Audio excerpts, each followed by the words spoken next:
இன்னைக்கு நம்ம விரிவான அலசல்ல நீங்க அனுப்பி வச்ச அது எல்ஜிஎன்எஸ் டோக்கன் பத்தின சோர்ஸ் டேட்டாவை தான் பார்க்க போறோம். ஆமா. இதுல ஒரு சுவாரஸ்யமான காம்பவுண்டிங் ஸ்ட்ராட்டஜி இருக்கு. கண்டிப்பா.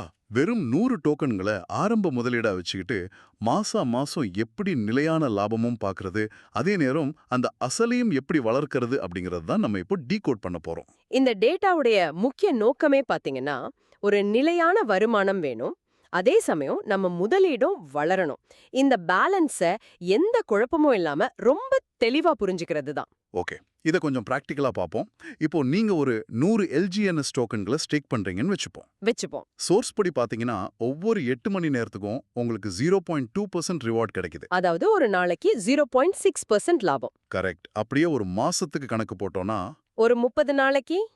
ஆமா, 30 நாளைக்கு பார்க்கும்போது தோராயமா 18% வருமானம் வருது.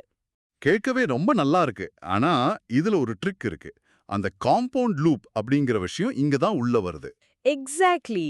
இந்த லூப் எப்படி வேலை செய்யுதுன்னா, இப்போ மாச முடிவுல உங்க 100 டோக்கன் முதலீடு அந்த 18% லாபத்தோட சேர்ந்து 118 டோக்கனா மாறி இருக்கும்.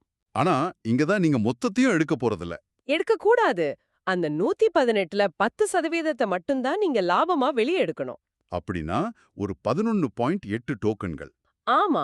அந்த 11.8 லாபமா எடுத்துக்கிட்டு மீதி இருக்கிற 106.2 டோக்கன்களை அப்படியே அடுத்த மாசம் முதலீடா ரீஇன்வெஸ்ட் பண்ணிடணும். சரி, இந்த சைக்கிளை ஒரு 3 மாசத்துக்கு தொடர்ந்து பண்ணினா என்ன ஆகும்? சோர்ஸ்ல கொடுத்திருக்கிற டேட்டா ரொம்பவே சுவாரஸ்யமா இருக்கு. முதல் மாசம் 100ல ஆரம்பிச்சு நீங்க லாபம் எடுத்த பிறகும் உங்க முதலீடு 106க்கு மேல நிக்குது. 2வது மாசத்துல அது 112.8 மாறுது.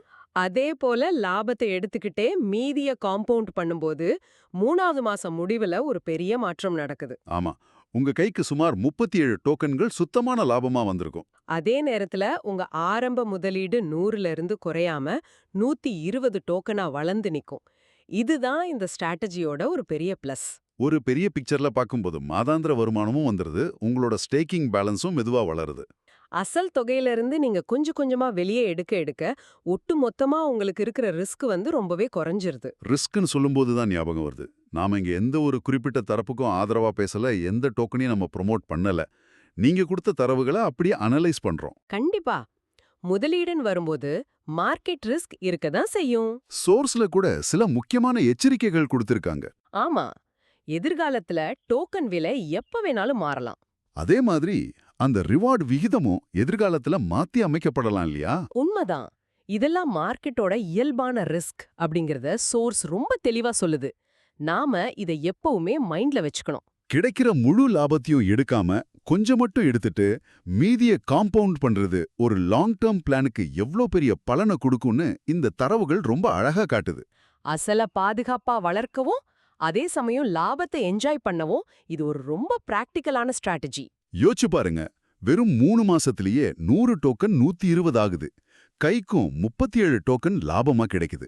மார்க்கெட் இதே நிலையிலிருந்து இந்த கூட்டு வட்டி மேஜிக்கை நீங்க தொடர்ந்து பண்ணினா, ஒரு வருஷத்துக்கு தொடர்ந்து பண்ணினா உங்க 100 டோக்கன் எந்த அளவுக்கு பெரிய தொகையா மாறும்? அது ஒரு பெரிய நம்பரா தான் இருக்கும். ஒருவேளை அது 1000 டோக்கன்களை கூட தொடுமா? அந்த வாய்ப்பு ரொம்பவே சுவாரஸ்யமா இருக்கு இல்லையா? இத பத்தி நீங்களே கொஞ்சம் ஃப்ரீயா இருக்கும்போது சிந்திச்சு பாருங்க.